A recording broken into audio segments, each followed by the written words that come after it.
Robin Hood Radio presents Stage Right or Not with Michele Willens. Michele is a longtime journalist and herself is a published playwright of several theatrical works. She's a frequent contributor to the Huffington Post, Daily Beast, and the Atlantic websites. Another opening of another show. Well, I saw 3 shows this past week.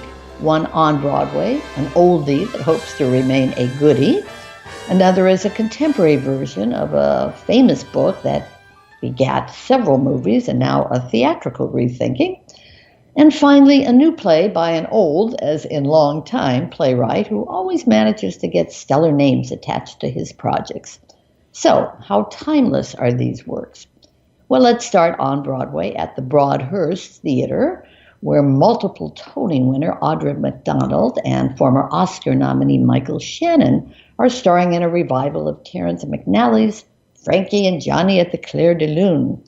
Now this one has been done in various forms over the years, at least twice on stage, most recently with Edie Falco and Stanley Tucci, and on the screen with Al Pacino and Michelle Pfeiffer.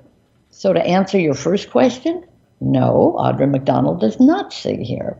But she acts beautifully, as does Shannon, and yet I can't quite understand why this one now. It was written in 1987, the same year, interestingly, that Burn This, another revival playing nearby, was written, which also feels dated, but at least that one has several characters that keep you hanging in.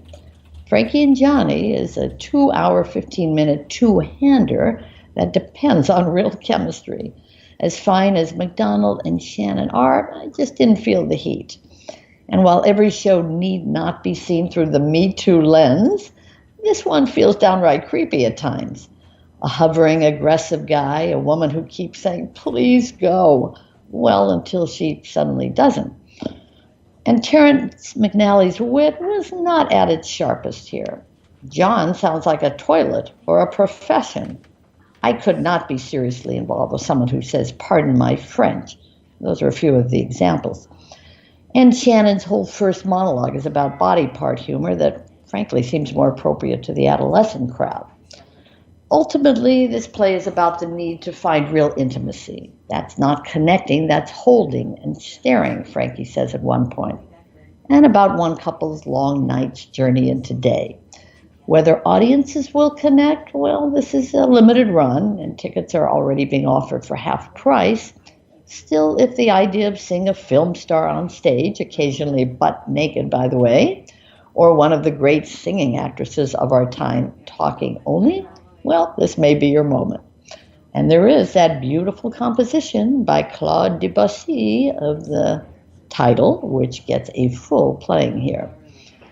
Meanwhile, the Manhattan Theater Club is premiering a new work by Donald Margulies called Long Lost. It is at City Center, where I don't foresee a long run.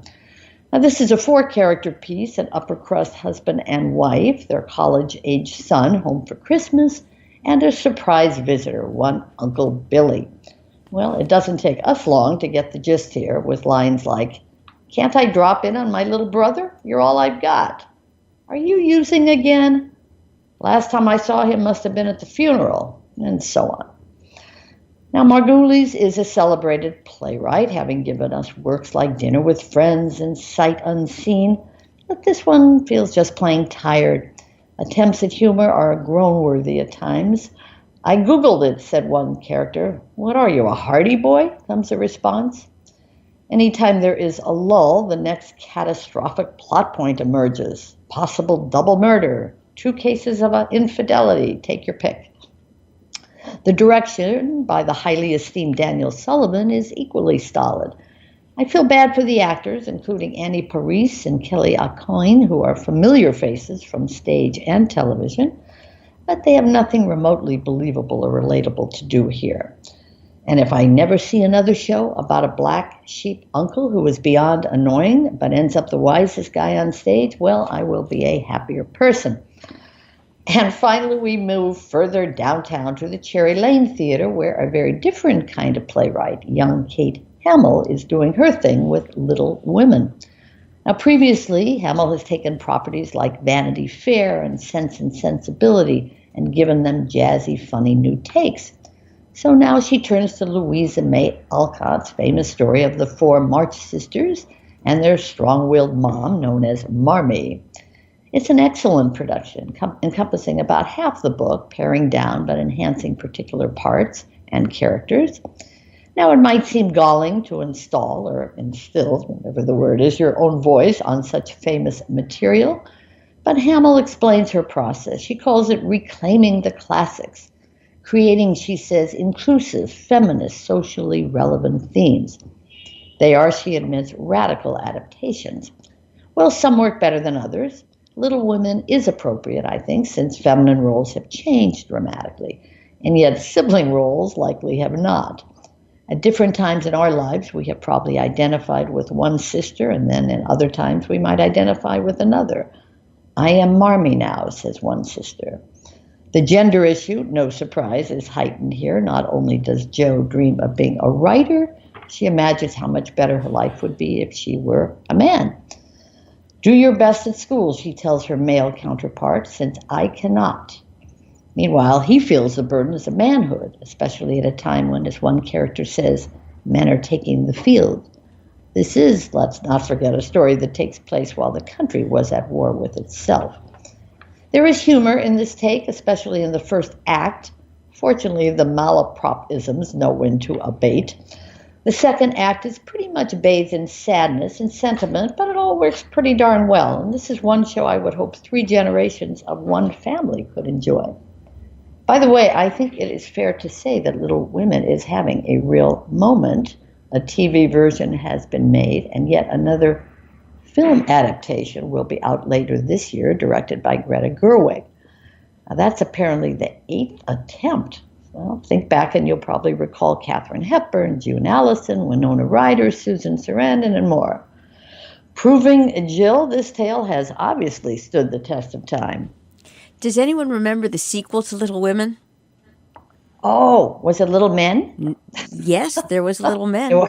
There was, but I think so. But Jo's Boys was a really interesting thing because she, you read the book, but they went on to open a school, and it was absolutely splendid.